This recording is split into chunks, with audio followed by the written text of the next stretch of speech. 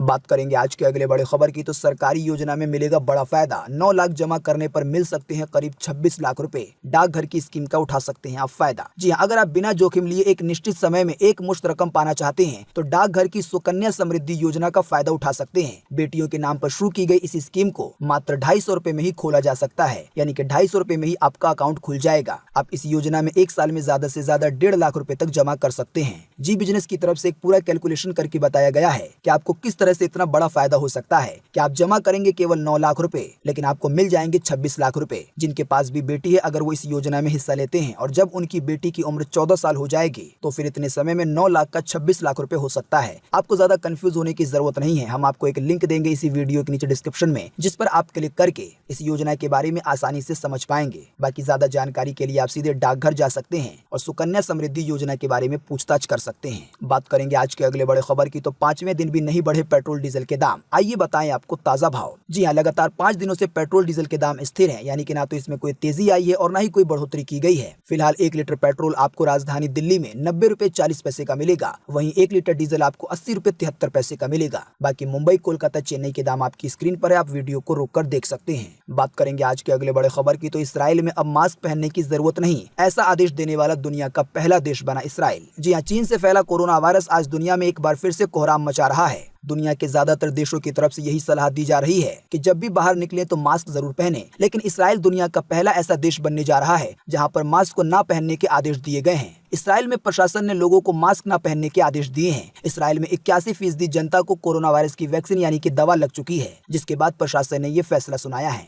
सरकार के इस आदेश के बाद लोगों ने अपने चेहरे से मास्क को उतार फेंका है और सोशल मीडिया पर अपनी खुशी जताई है। इसराइल देश कोरोना को कंट्रोल करने में काफी हद तक कामयाब रहा है। तो दोस्तों, आज 21 अप्रैल 2021 की यही ताजा खबरें थी और महत्वपूर्ण खबरें थी। उम्मीद करते हैं इससे आपको काफी कुछ जानकारी मिली होगी। हम बस इसके बदले में आपसे इतना ही चाहते हैं कि आप इस वीडियो को लाइक कर दें और शेयर कर दें, क्योंकि आपका लाइक और शेयर करना ही हमारी मेहनत का फल होता है। वीडियो देखने के लिए आपका बहुत बहुत धन्यवाद। Thanks for watching.